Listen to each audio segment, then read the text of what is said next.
I don't know what possesses somebody to feel that they can simply kill a mother, or somebody who is somebody's sister, somebody who is somebody's child, who is a nurse who takes care of sick people. So this is extremely sad for everybody, and I think we're at the point where we really need to do something about it. The cold-hearted murder of nurse and mother Kezia Wilson has left her loved ones searching for answers. Wilson joins an inexhaustible list of women dating back decades in St. Lucia, brutally slain under mysterious circumstances. According to the president advocacy NGO Raise Your Voice St. Lucia, Catherine Seelys, now is the time for justice to work. We hope that the police are doing the investigation and that they are going to get somewhere, because this in itself cannot continue. Seelys points to a recent, disturbing viral video of a young man viciously assaulting a young woman as a prime example of the pervasive atmosphere of violence in St. Lucia.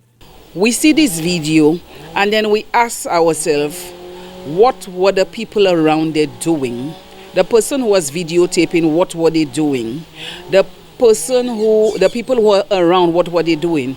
And I would like to think that, although there has been an explanation that it appears to have been over a ring, I would like to ask the young man, supposing he had killed that girl, when they had killed that girl, would the ring have been that important?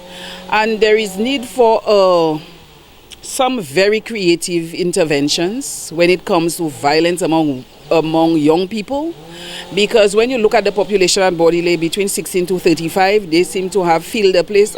The advocate has called on parents to step up and the Ministry of Education to perform a reorientation of training for educators. And we have a lot of young parents who never had the social orientation that was required, and they are mothers, so they don't know how to pass on any social orientation. So we're going to have a lot of problems until we decide we need to start fixing this problem at the root.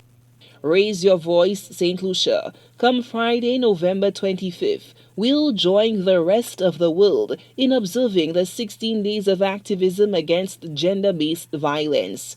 A major aspect of the drive will be sensitizing the public on the recently passed domestic violence bill. We want communities to be aware. We want everybody to be aware.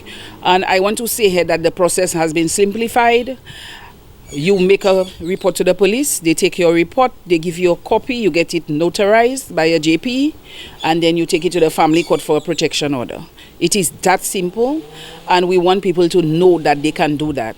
The group will also use the 16 days of activism to bring further attention to important OAS conventions that have not been ratified by St. Lucia, as well as the murder of many women in St. Lucia that remain unsolved.